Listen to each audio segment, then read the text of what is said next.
On August 24th, the Supreme Court ruled that the right to privacy was a fundamental right. A 9-member judge bench of the Supreme Court ruled unanimously that the right to privacy was an inalienable right, that the right to privacy was a fundamental right that was available to all its citizens. This ruling, this decision of the Supreme Court is expected to have wide ramifications in a variety of incidents and cases, from cases regarding the beef ban to questions of state surveillance to, of course, the case of Aadhaar. But what exactly does this verdict mean for the rights of the lesbian, gay, bisexual and transgender population of India? What does this mean for Section 377?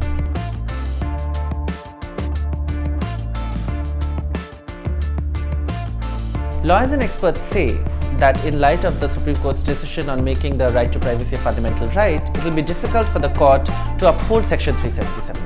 But what exactly is this law and what does it say? Section 377 is a law that predates independence. It's a law from 1860 that bans, and I quote here, that bans unnatural sex or sex against the order of nature.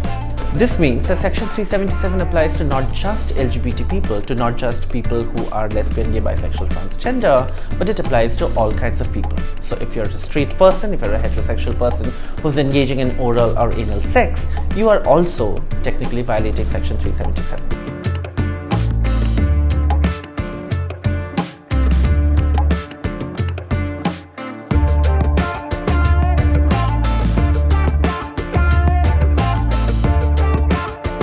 This verdict, known as the Nas Foundation verdict, was a watershed moment for the LGBT community. However, 4 years later, the Supreme Court overturned this ruling, and in a case known as the Suresh Kumar Kaushal judgment, said that it was up to Parliament to scrap Section 377 and it was not up to the courts. This meant that after 4 years of freedom, India's LGBT community once again found itself in shackles.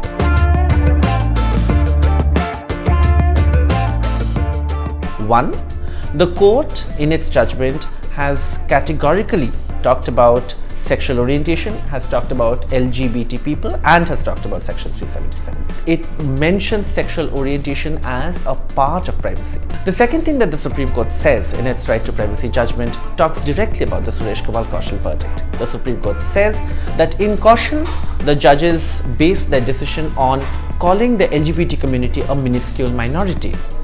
In its right to privacy judgment, the Supreme Court says this reasoning is erroneous and that it doesn't matter how many people there are and how many LGBT people there exist, their rights and their claim to those rights is inalienable. The third thing that the Supreme Court says regarding LGBT rights in its right to privacy judgment is that it brings the question of sexuality into the ambit of dignity, respect and freedom.